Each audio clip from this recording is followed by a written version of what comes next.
at this. Looky, looky, looky. Is that Charles Barkley back there with Turner Broadcasting? And, well, I saw a couple of familiar NBA athlete faces, but who was the one with his head cut off? What? Shaquille O'Neal. There he is. See him? He's too tall. They should call him Too Tall Shaq. Remember Ed Too Tall Jones of the Cowboys? All right. Anyway, that's the closing bell. This is the closing bell report. And Newsmax Deputy Financial Editor Rob Williams, who's not that tall, not as tall as Shaq, is sitting here. We'll get to him presently. But first, wow, look at those green arrows. The Dow up to 17,972, up 110 points. The NASDAQ up 57, biggest percentage gainer of the day, 1.2%. S&P is up 19 points to 2088. Up 1.3% to the highest total of 2015. And wow, Rob, a great day.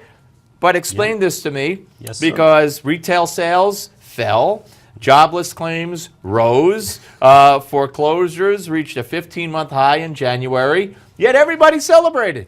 The economic data were horrible this morning, but what did happen is that Europe was very strong today.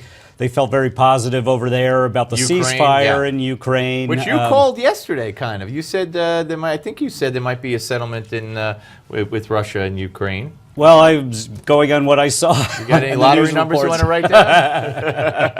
Yeah, the Powerball. Yeah. Anyway, so yeah, today was all about Cisco helping the NASDAQ. Cisco jumped by 9.5% on a really strong earnings report, and a lot of stuff going on with cloud computing and servers and networks, and so the stock reacted really positively today. And American Express was a drag on the Dow. It fell almost 7% or over 6%. Right. And Costco ended its exclusivity deal with them. And I've been hearing one report today said that all of a sudden American Express isn't such a cool card anymore, or it's becoming too widespread, and so people are going to more prestigious cards. Is that the problem for them?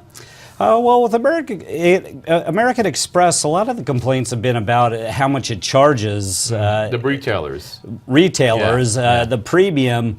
It does tend to be higher than other cards like Visa and MasterCard, but their argument has always been, well, hey, American Express, it's a very exclusive group of users. When they pull out their card, they're going to spend more. So with Costco, Costco's the second largest retailer after Walmart, so it is a big deal for American Express to lose that exclusivity, because even today, you can't walk into a Costco without an American Express or your debit card or cash. But now that opens the door for MasterCard, Visa, Discover, all the other ones to enter there. And what's the deal with oil? Back up about 5% to close over 50. Yesterday we were talking. It was down. It went down below 48 or whatever. It's on this very little seesaw. It is, and so it's hard to read too much in the day-to-day histrionics up and down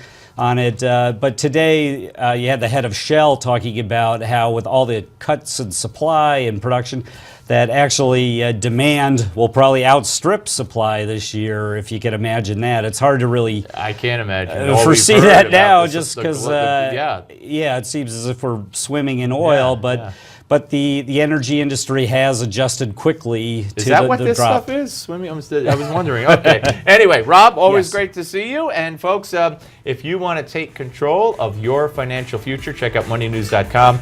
It is live 24/7. Steve Forbes up there at moneynews.com, which is a pleasant change in my view from 2 days of Barack Obama. And tomorrow we'll talk to Rob about consumer sentiment, because tomorrow is Friday. And thank you, Rob. We'll see you then. Thank you. All right, coming up next, you know it, you love it, and you got to have it. It's Gimme 5, ladies and gentlemen, and this is a pretty interesting one. So make sure you're watching right here on Newsmax Television.